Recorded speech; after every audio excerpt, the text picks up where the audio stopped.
కొత్తగా మరో 1,17,161 మందికి పెన్షన్లు మంజూరు చేసే కార్యక్రమం. ఇది కూడా 6 నెలలకు ఒకసారి మళ్ళీ వాళ్ళందరికీ కూడా ఎవరైనా కూడా మిగిలిపోయి ఉన్న పరిస్థితుల్లో, ఎవరైనా కూడా ఉన్న పరిస్థితుల్లో, ఎవరైనా కొత్త వాళ్ళు కానీ ఎవరైనా కానీ ఉన్న వాళ్ళు ఎవరైనా కూడా అప్లికేషన్ చేసుకోవడము, అప్లికేషన్ చేసుకున్న పిమ్మట దానిని వెరిఫై చేసి వెరిఫికేషన్ ప్రాసెస్ కంప్లీట్ చేసి వాళ్ళకు మంజూరు చేయడం. ఆ మంజూరు చేసిన వాళ్ళకు ప్రతి 6 నెలలకు ఒకసారి డిస్ట్రిబ్యూషన్ వాళ్ళకు స్టార్ట్ చేసే విధంగా వాళ్ళకు కార్డులు ఇచ్చి మొదలుపెట్టే కార్యక్రమంలో భాగంగా 1,17,161 మందికి కొత్తగా పెన్షన్ల జాబితాలోకి యాడ్ చేస్తూ ఉన్నాం ఈ రోజు నుంచి.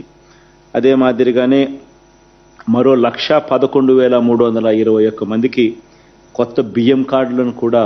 ఈ రోజు ఈ నెల నుంచే వాళ్ళకు కూడా ఇవ్వడం జరుగుతూ ఉంది. అదే రకంగా 6,314 మందికి కొత్తగా ఆరోగ్యశ్రీ కార్డ్స్, అదే రకంగా 34,623 మందికి కొత్తగా ఇళ్ల స్థలాలు ఈ 90 డే ప్రోగ్రాంలో భాగంగా శాంక్షన్ చేసే కార్యక్రమాలు ఏదైతే జరుగుతూ ఉన్నాయో ఆ 34,623 మందికి ఇళ్ల స్థలాలు. ఇవన్నీ కూడా పథకం ఏదైనా ఉన్నా కూడా ప్రతి 6 నెలలకు ఒకసారి ఏ ఒక్కరూ కూడా మిస్ కాకూడదు,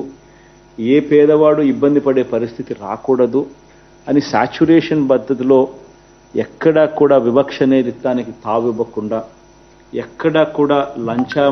లంచం అనే పదానికి తావివ్వకుండా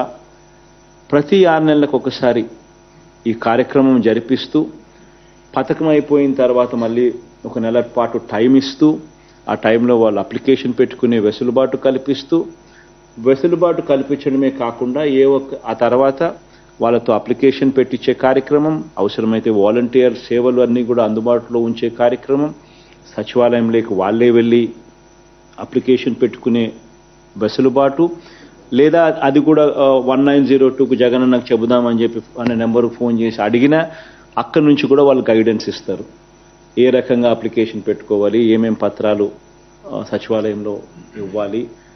ఇచ్చిన పిమ్మట వెరిఫికేషన్ పూర్తి చేసిన తర్వాత ఏ ఒక్కరూ మిస్ కాకుండా ఖచ్చితంగా 6 నెలలకు ఒకసారి మళ్ళా ఇచ్చే కార్యక్రమం.